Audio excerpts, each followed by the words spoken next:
In August 1941, inside this drafty, just completely makeshift hut in the English countryside, some of the absolute smartest mathematicians, chess grandmasters, and logicians on the face of the earth were sitting in a room. Right. And they're just staring at a mathematical problem that would theoretically take them millions of years to solve. And outside that room, their country was systematically starving to death. Yeah, quite literally. Supply lines were being choked off, cities were being leveled, and the entire geopolitical architecture of the free world was, it was on the brink of total collapse. It was. They were on the verge of losing a global war. And not because they lacked raw intellect, not because they weren't working hard enough, but because they were deploying the entirely wrong kind of intelligence. Exactly. We are looking at the invisible architecture of power and failure today, the terrifying paradox where organizations with unlimited capital, vast armies of high IQ individuals, and absolute market dominance just completely disintegrate. Go entirely, yeah. Right. While a single individual armed with nothing but a structural shift in perspective can rewrite the trajectory of human history. It really is the ultimate blind spot in how we understand human capability. How so? Well, we are culturally conditioned, almost from birth, right? To believe that raw processing power, just sheer brute force intellect, is the ultimate safeguard against failure. Like, if you're smart enough, you're safe. Exactly. The assumption is that if you can just calculate faster, if you can remember more data and run the algorithms of logic quicker than your competitor, you are guaranteed to survive. But that's not what the data shows. Not at all. When you look at the forensic anatomy of who actually builds monopolies, who dictates global security, and who ends up as a cautionary tale raw intellect, is statistically one of the least decisive factors. Wow. One of the least. Yeah. It's a baseline, certainly. You need it to play the game. Yeah. But at the highest altitudes of competition, it is fundamentally inadequate. Which is the core mission of our analysis today. We are deconstructing the 4 higher dimensions of intelligence. And to be clear to you listening, we are not talking about, productivity hacks or corporate buzzwords here. No, not at all. We are mapping the structural blueprint that governs macroeconomics, the rise and fall of nation-states, and the survival of the individual in an increasingly volatile global system. It's the underlying physics of reality. Exactly. Whether you are navigating a volatile economy right now, trying to scale an enterprise, or simply attempting to understand the invisible forces shaping your own trajectory, you are operating within this framework. Ignorance of it doesn't exempt you from its consequences. It just means you're playing a high-stakes game without knowing the rules of the board. And to understand those rules, you really have to start by dismantling the most pervasive illusion in the modern world, which is the myth of the base layer. The base layer. Right. The base layer is what we traditionally measure as IQ. It is memory retention, it's pattern recognition within closed systems, it's linear processing speed. Okay, let's unpack this, because we really need to examine how deeply embedded that illusion is. From the first day of primary education, all the way through elite university programs, even corporate recruiting. Oh, especially corporate recruiting. Right. The system screens for one specific neurobiological profile. You are rewarded for retrieving information quickly. You are rewarded for linear logic. You're given a predefined problem. Yes, with a predefined set of variables. And you're asked to find the single correct answer faster than the person sitting next to you. Exactly. So if this base layer is the gold standard of human capital, why do we constantly see high IQ individuals hit a hard, immovable ceiling in global markets? Why do cohorts of, perfect resume, high IQ analysts frequently paralyze a company when faced with an unprecedented geopolitical shock? Because the educational and corporate infrastructures are optimized to mass-produce rule followers. Rule followers. Yeah. The base layer of intelligence is essentially just the price of entry. It is the absolute bottom floor. If you hand a high IQ individual a highly defined problem, say, optimizing a supply chain algorithm or passing a bar exam, they will execute it flawlessly. Because the rules are set. Right. But reality, particularly modern geopolitics and advanced technological markets, does not come with a pre-written syllabus. It operates in environments of deep ambiguity, where the rules are constantly shifting. And sometimes the rules themselves are the very things causing the failure. I suppose it's kind of like training a global workforce to be world-class sprinters on a perfectly paved track. Right. But the moment you drop them into a dense, hostile jungle, their biomechanics are useless. They just keep trying to run in a straight line, crashing into trees, and wondering why their speed isn't yielding any progress. That's a highly accurate way to visualize it, yeah. You can have a brain that processes data at lightning speed. You can deploy 100 hours of labor a week. But if you were applying that sheer force against the wrong structural constraint, your progress isn't just capped. What happens? You are actively accelerating your own exhaustion. And this isn't just abstract theory. When you rely exclusively on the base layer in an environment that demands adaptation, it doesn't just stall a career. Historically, it has brought down entire empires. Let's ground this in the historical reality you mentioned earlier, going back to August 1941. Because if we want to observe the absolute failure of brute force IQ on a macro scale, the stakes have literally never been higher. The whole world was on the line. The global power structure was undergoing a violent, unprecedented realignment. Yeah, so by the summer of 1941, Nazi Germany had engineered a terrifying new paradigm of warfare. In roughly 24 months, they had effectively captured 15 countries. 15 countries in 2 years. France, Poland, Norway, the Low Countries, all neutralized. And they achieved this through blitzkrieg, right? A doctrine of combined arm speed that was so overwhelmingly fast that by the time a target nation's bureaucratic, high IQ military planners could even draft a response. Their capital cities were already occupied. Exactly. The traditional models of warfare were rendered obsolete overnight. And the crosshairs had firmly settled on England. Now, historically, England's geography, being an island, was its greatest defensive asset.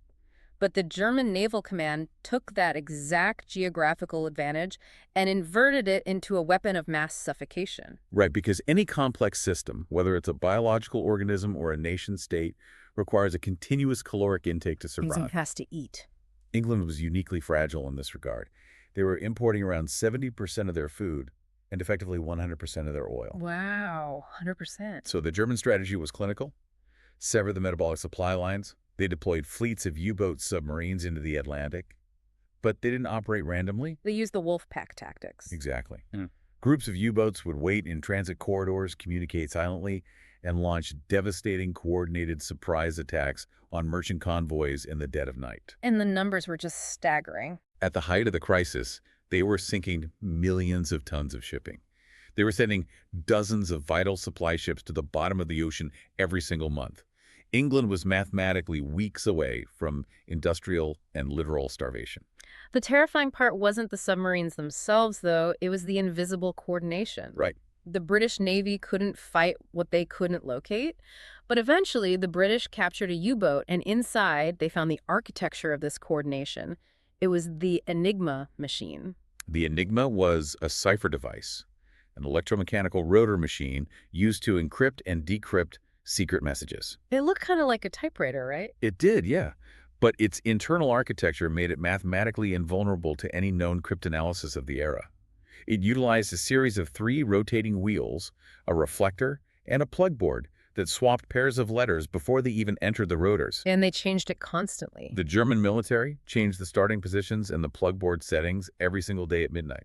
We really need to quantify the mathematical nightmare that's presented to the British, because this is exactly where the base layer of intelligence meets its absolute limit. It hits a brick wall. With the rotors, the reflector, and the daily changing plug board, the Enigma machine generated 160 quintillion possible combinations. 160 quintillion. 160 with 18 zeros behind it. Every day, the lock on the German military strategy changed to one of 160 quintillion shapes. It's unfathomable. And faced with this, the British military applied pure base layer IQ. They gathered 10,000 of the most formidable intellects in the empire, professors of mathematics, chess champions, linguistic savants, and they put them in Bletchley Park to crack the code. And the sheer arithmetic of that approach was dead on arrival. Why? Let's say you have this army of geniuses, and through sheer cognitive stamina, they managed to try 1 million combinations every single hour. In a 24-hour period, they would clear 24 million combinations. Which sounds like a lot. It sounds like a lot, until you realize that is statistically irrelevant when the denominator is 160 quintillion. The German high command was entirely confident in their security, because they knew that no amount of human processing speed could breach the math before the daily reset. So the British were deploying maximum effort, maximum IQ, and maximum funding. And they were achieving absolutely nothing. The box was just too strong to break from the inside. This is the critical pivot point. You have 10,000 geniuses asking, how do we process the math faster? And then Alan Turing arrives. Yes. He doesn't just process faster, he shifts the entire epistemological frame. He stops treating it as a math problem. Because Turing recognized the fatal vulnerability of the base layer. While his peers were attacking the 160 quintillion combinations, directly acting exactly how their academic training taught them to act, Turing stepped entirely outside the mathematical closed system. He looked at the larger picture. He realized the machine wasn't operating in a vacuum. It was being operated by human beings. So he shifted his focus from the unassailable mathematics of the machine to the highly predictable psychology of the German operators. Because while a machine can generate quintillions of random variables, a 19-year-old radio operator freezing in a submarine cannot. Humans are fundamentally allergic to true randomness. Exactly. It's the humans are creatures of routine. Turing and his team began mapping the metadata of the communications. They noticed that every morning at 6 a.m., a German weather station would transmit a meteorological update. And what did they find? Critically, the operators, bound by military protocol and habit, would almost always end these specific transmissions with the identical phrase, Heil Hitler. Or they would use the exact same, highly formal formatting for military ranks. These predictable pieces of text were called cribs. So Turing takes this psychological vulnerability, this rigid, predictable human protocol, and he weaponizes it against the physical wiring of the Enigma. He found a structural constraint that altered the course of the 20th century. By studying the physical design of the reflector inside the Enigma, Turing realized a profound logical limitation. What was it? An input letter could never be encrypted as itself. Okay, wait, explain that. If you press the letter R on the keyboard, the electrical current would pass through the rotors, hit the reflector, and come back out. But it was physically impossible for the output to be R. It could be any of the other 25 letters, but never R. On the surface, if you don't understand structural leverage, that sounds like a totally meaningless piece of trivia. Like, okay, R is an R, so what? But the mathematical leverage of that single constraint is devastating. If you take a suspected phrase like Hail Hitler and you slide it underneath an encrypted message, you just look for a spot where an H matches up with an H or an E matches up with an E. Oh, I see. The moment any letter matches itself, with absolute 100% certainty Right. that the machine was not in that specific configuration. Because it's physically impossible. Exactly. Because of that one physical rule, Turing's analytical method could instantly eliminate 99.99% of the 160 quintillion combinations in seconds. They didn't have to calculate the right answer. They just had to rapidly eliminate the impossible ones. This is such a profound distinction. The 10,000 mathematicians at Bletchley were trying to calculate the solution. Turing realized that calculating was a trap, so he built a machine, the bomb designed purely to eliminate the impossible. Right. And once you strip away the impossible, the actual daily settings are left sitting right in front of you. And the macro implications were immediate, weren't they? Oh, massive. Yeah. The bomb machines allowed the Allies to read German naval traffic almost in real time. Suddenly, the British weren't blindly reacting to wolfpack attacks. They were routing their convoys around the submarines or sending destroyers to hunt the U-boats where they were most vulnerable. So it completely changed the war. Historians widely assess that this specific shift in intelligence, this refusal to play the brute force IQ game, shortened World War II by an estimated 2 to 4 years, effectively saving upwards of 14 to 21 million lives. Which brings us to the formal definition of level 2, creative intelligence. And we need to heavily qualify that term because when people hear creative, they immediately picture abstract art, poetry, or, free-flowing brainstorm sessions with no parameters. That is the popular diluted definition, yeah. In the context of structural power, creative intelligence has nothing to do with artistic expression. What is it then?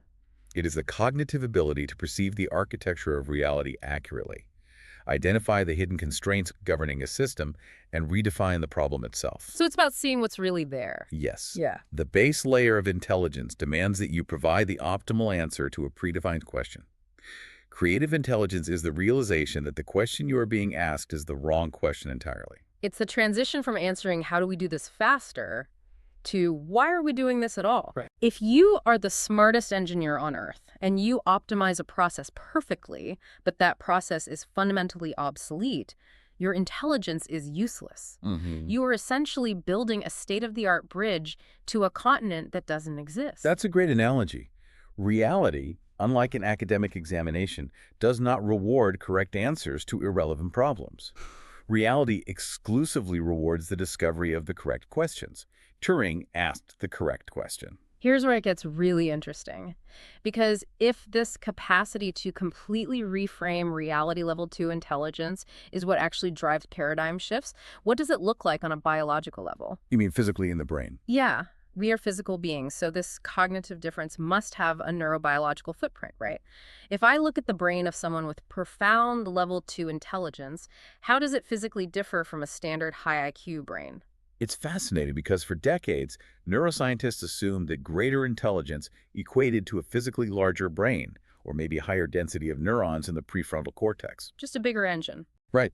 But when pathologists analyzed the brain of Albert Einstein, who is arguably the ultimate avatar of creative intelligence, the physical reality shocked them. What did they find? A pathologist named Thomas Harvey preserved Einstein's brain in 1955, and decades later, detailed anatomical studies revealed that his brain was actually 8 to 10% smaller than the average human male brain. Wait, really? That directly contradicts almost everything we assume about neuroplasticity and brain development. It really does. Usually, if a biological system is highly developed, like a muscle, or even the hippocampus in London taxi drivers who have to memorize all those city streets, it increases in volume or density. How does a physically smaller engine produce the theory of general relativity? Well, it comes down to architecture, not sheer mass. While the overall volume was smaller, the internal topology was radically different in a few specific regions. Like what? First, his inferior parietal lobule, which is a region heavily involved in visual-spatial processing and mathematical intuition, was roughly 15% wider than normal. Okay, so that part was bigger. Yeah, but more importantly, the creases in his brain, the sulci, specifically the Sylvian fissure, were remarkably flat. Why does that matter? In a typical brain, these deep fissures act almost like physical borders, sort of compartmentalizing different processing areas. So typical brains are highly segregated. The math department doesn't talk to the visual department without going through heavy bureaucratic routing. Essentially, yes. Uh-huh.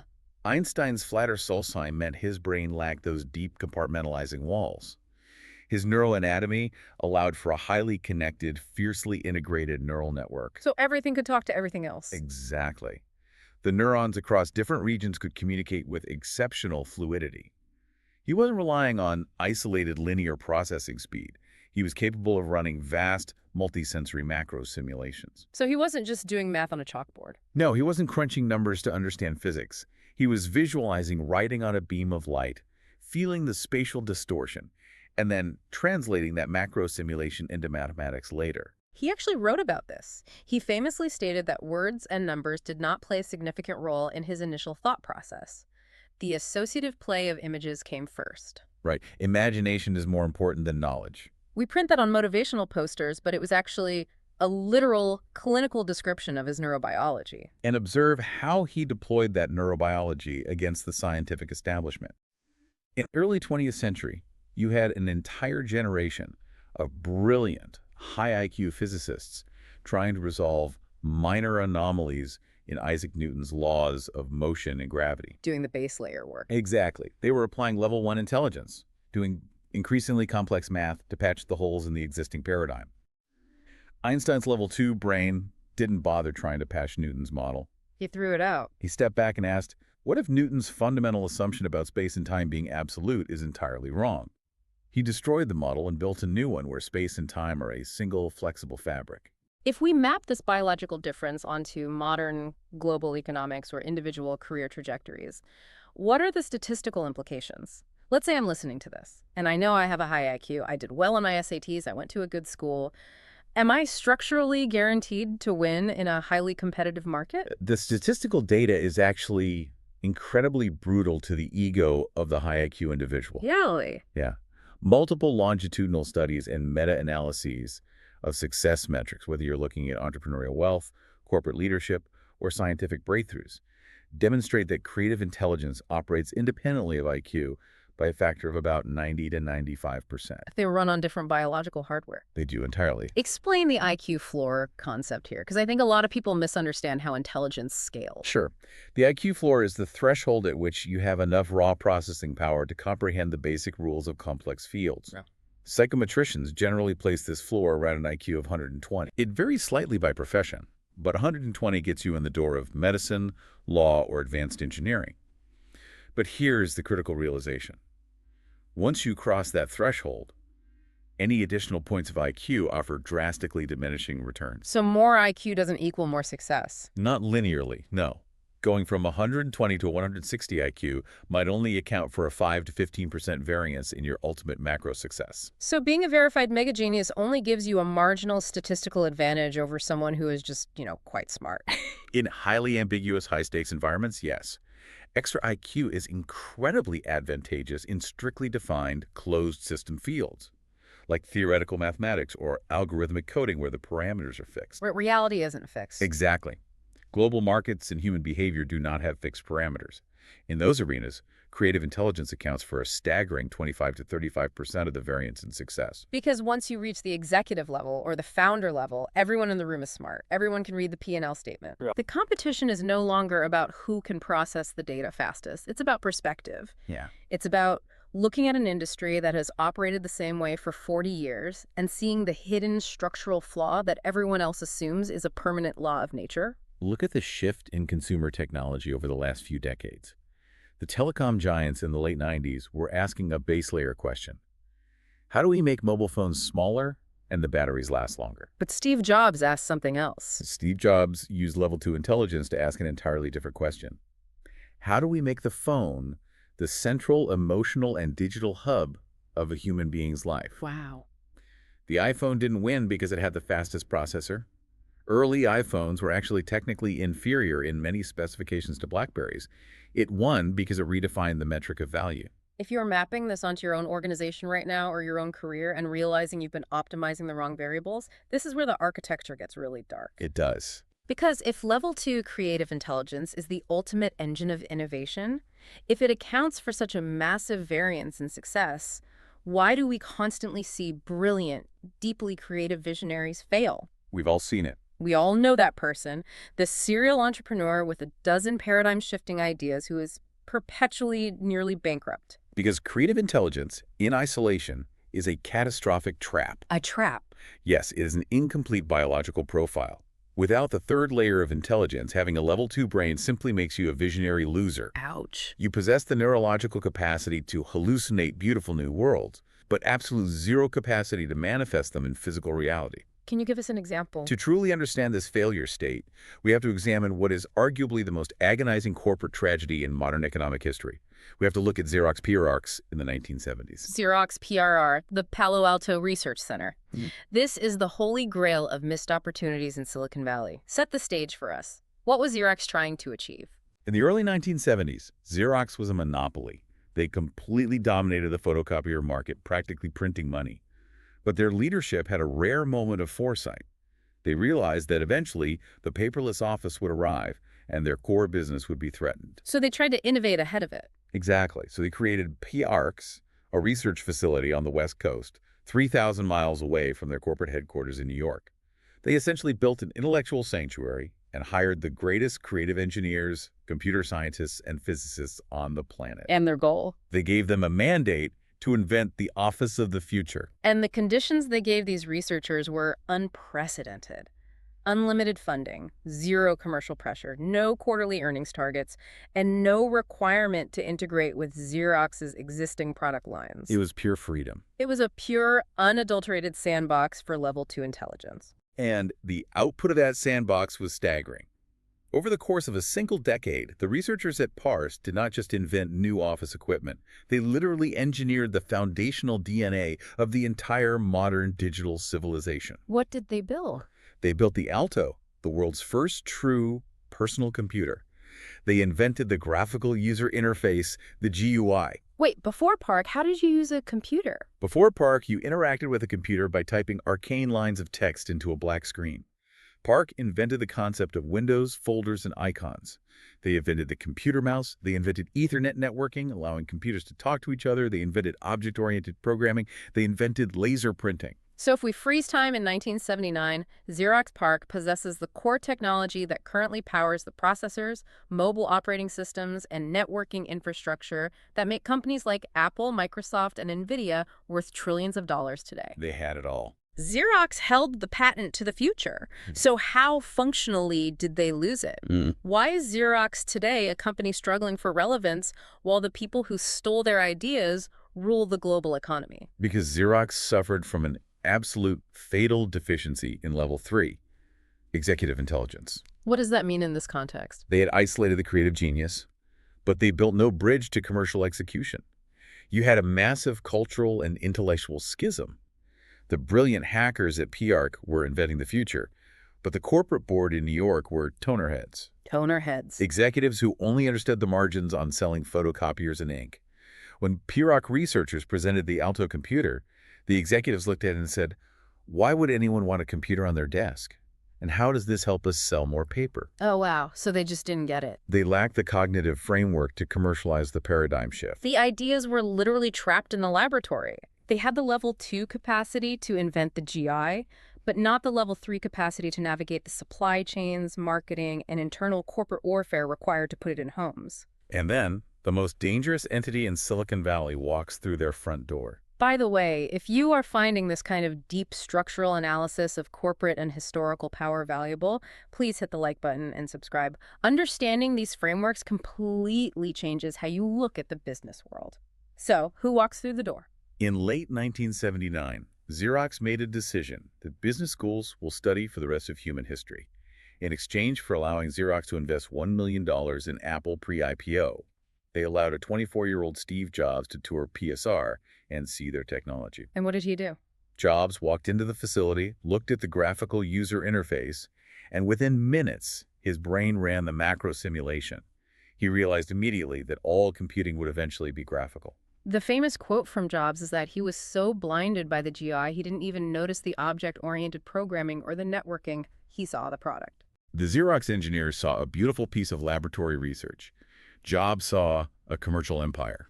But he didn't just steal it, did he? No, Jobs didn't just steal the idea. That is a historical oversimplification. He applied level 3 executive intelligence to it. How so? Look at the computer mouse. The prototype that Xerox had built was a beautiful, complex piece of engineering. It had 3 buttons, ran on ball bearings, broke frequently, and cost $300 to manufacture. Wow, $300 back then. Right. It was a laboratory queen. Jobs went back to his hardware design team at Apple and issued a mandate driven entirely by executive intelligence. He said, "I need a mouse that costs $15 to build, has only 1 button, and is durable enough that I can roll it across a pair of blue jeans without it jamming." That transition from a fragile $300 concept to a robust $15 commercial product is the exact dividing line between level 2 and level 3, which pulls us into phase 3 of our analysis, the actual neuroscience of ruthless execution. It's a completely different brain function. Right. Because when we say executive intelligence, it sounds like a synonym for working hard or being organized. But the biological reality of this layer is much darker. It is fundamentally different from diligence or hard work. What's fascinating here is the greatest misconception about executive intelligence is that it is an engine for generating progress. It's not. No, it is not. Executive intelligence is fundamentally an assassin. It is an idea killer. An idea killer. I want Yeah. to push on that. Why does execution structurally require assassination? Why can't I just be incredibly creative and execute all of my ideas simultaneously? Because you are bound by the thermodynamic realities of the physical universe.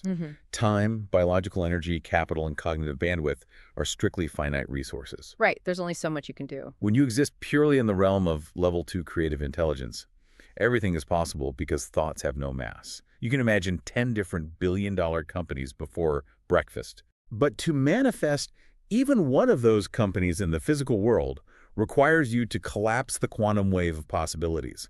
Mathematically, success requires you to choose a single path and actively, ruthlessly murder all competing possibilities. This explains the crippling anxiety of choice that paralyzes so many highly intelligent people. Exactly. If you look at a deeply creative, high IQ individual in their 20s or 30s, they usually aren't failing because they lack opportunity. They have 5 brilliant business models, they have multiple skill sets, they have 3 different cities they could live in, and the result is complete stasis. Exactly. I mean, failure in the modern landscape is very rarely a failure of ideation. It is almost exclusively a failure of elimination. It is the biological inability to say no. Because it hurts. It is emotionally agonizing to kill your own ideas. When you have a brilliant concept for a novel or a startup and you decide not to pursue it so you can focus on something else, it feels like you are amputating a piece of your own potential. It feels like a localized death of identity. Yes. Without the neurobiology of executive intelligence to enforce that elimination, you just become a fragmented, dissipated mess of unrealized energy. The perfect historical manifestation of this biological imperative happened when Steve Jobs returned to Apple in 1997. Apple was hemorrhaging capital. They were weeks away from bankruptcy. They were dying. And it wasn't because they were resting on their laurels or lacking ideas. They had an abundance of ideas. They were manufacturing over 20 different product lines, desktop computers, servers, the Newton PDA, digital cameras, printers. They were trying to do everything. And what was Jobs' first major intervention? He didn't lock himself in a lab to invent a magical new device to save the company. He applied weapons-grade Level 3 intelligence. What did he do? He walked into a product meeting, drew a simple 2x2 grid on a whiteboard Consumer Pro, desktop portable, and he killed everything else. He eliminated roughly 70% of Apple's hardware and software products. Wow, 70%. Think about the corporate violence of that action. There were thousands of engineers who had spent years of their lives building those products. There were hundreds of millions of dollars in sunk costs. But he did it anyway. Jobs understood that Apple wasn't dying from a lack of innovation. It was dying from a lack of focus. By murdering the distraction, he allowed the remaining 1% to actually live. So if Einstein's lack of compartmentalization gave him level 2 creativity, what does the neurobiology of a Steve Jobs look like? What specific network in the human brain gives a person the stomach to endure the emotional agony of killing 16 projects and betting the entire survival of a multi-billion-dollar corporation on 4? Executive intelligence is housed primarily in the prefrontal cortex, but relies on a highly coordinated 4-part network to enforce its will over the rest of the brain's chaotic impulses. Okay, what's the first part? The first node is the dorsolateral prefrontal cortex. You can visualize this as the CEO's desk. This is the region responsible for maintaining working memory of the primary goal, formulating the sequential plan, and filtering out immediate sensory noise. So it keeps the main thing the main thing. Right. It holds the target in your mind when the world is screaming at you to look somewhere else. Okay, so the dorsolateral prefrontal cortex maps the route, but planning is cheap. Everyone has a plan until the alarm goes off at 5:00 a.m. and the work is tedious. What forces the body to actually act? That is the function of the second critical region, the anterior cingulate cortex, or the ACC. This is your willpower engine. This is the physical location of your pain tolerance and effort exertion. Interesting. When you are engaged in deeply unglamorous, repetitive execution debugging code for 14 hours or firing a close friend to save a company, your baseline emotional system wants to flee. It wants to stop the pain. Exactly. The ACC detects the conflict between the pain of the present and the necessity of the future goal, and it forces the motor cortex to keep moving.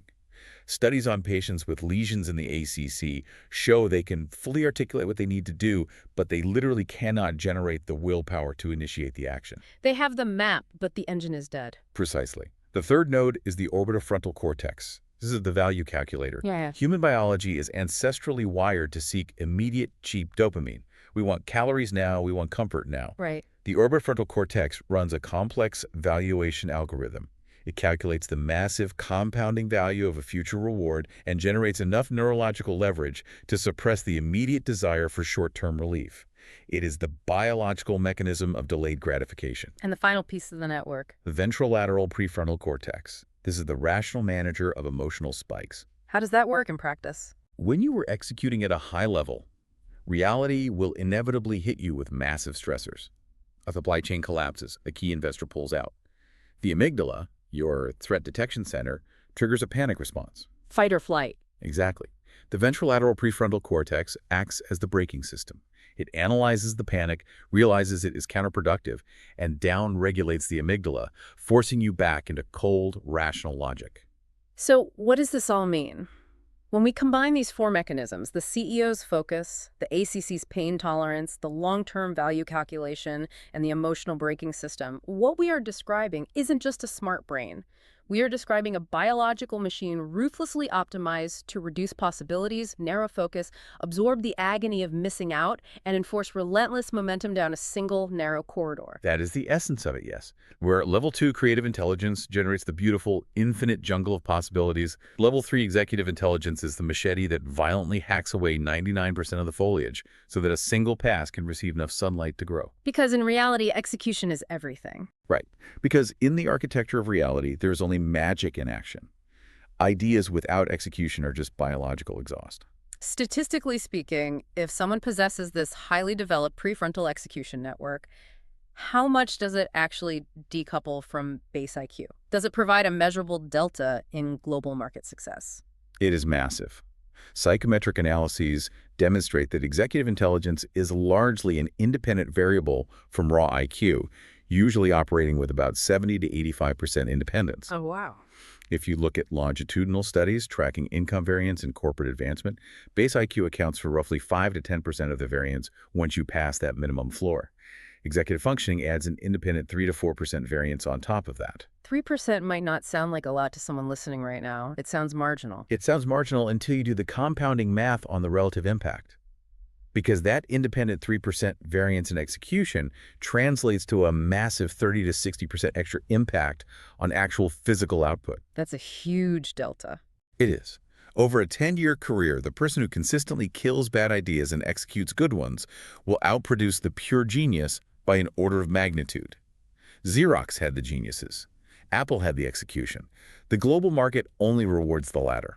But even with all of that, even if a listener has mastered the base layer, shattered paradigms with level 2 creative intelligence, and possesses the ruthless level 3 executive intelligence to dominate their industry, there is still a fatal flaw built into the system. There is. You can have all 3 engines firing perfectly, and the entire vehicle will still fly into a mountain.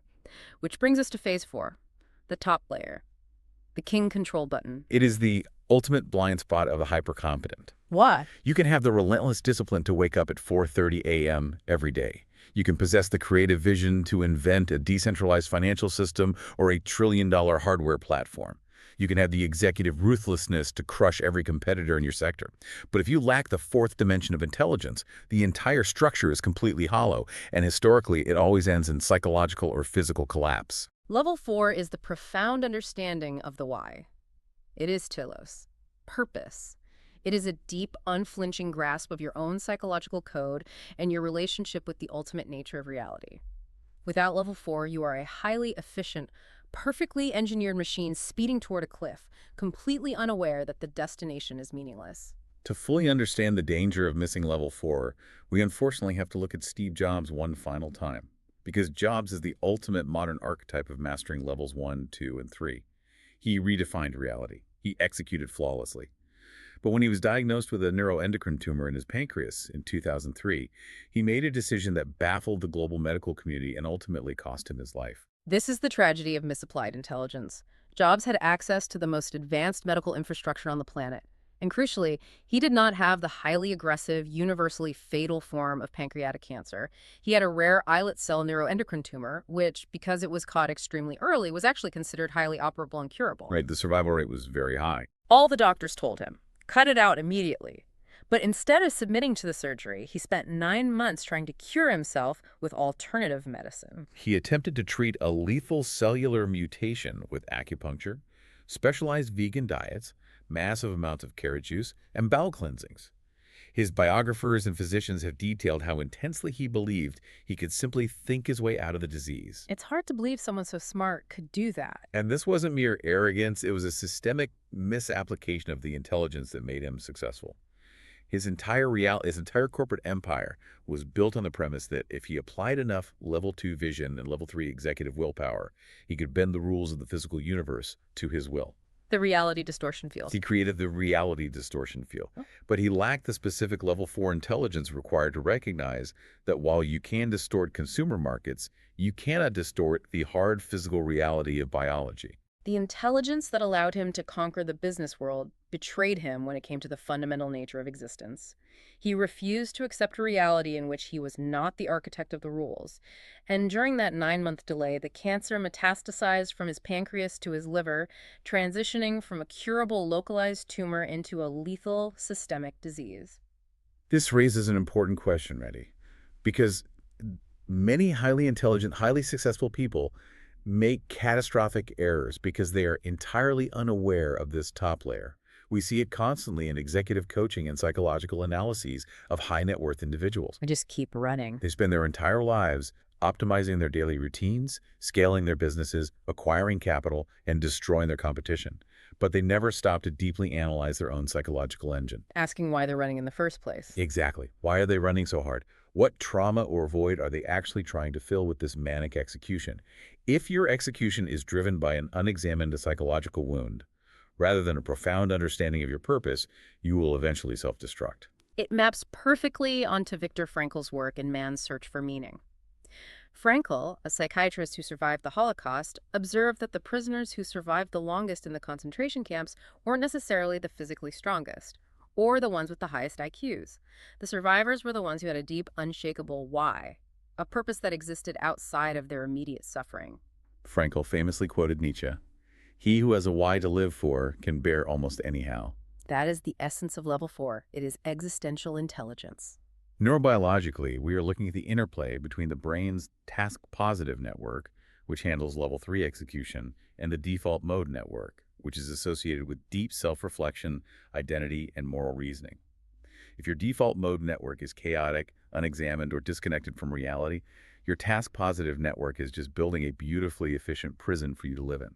If we extrapolate this framework into the future, looking ahead 10 or 20 years as we plunge deeper into the age of artificial general intelligence, how do these 4 layers dictate the survival of human power structures? We are currently observing a violent, unprecedented stratification of global society. In the age of AI, the base layer IQ, fast logic, data processing, memorization is being completely and irreversibly commoditized. Because a computer can just do it better. An AI model can process 1 billion times faster than the smartest human analyst, and it can do it for fractions of a cent.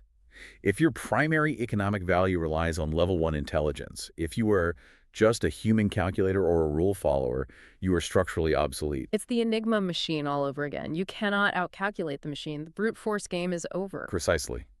Therefore, level 2 creative intelligence, the ability to reframe the problem and identify the human psychology behind the math, will no longer be a luxury trait for visionaries. It will be the absolute baseline requirement for basic economic survival. You have to think differently. You will have to be able to ask the questions that the AI cannot natively formulate. Level 3 executive intelligence will become the great dividing line.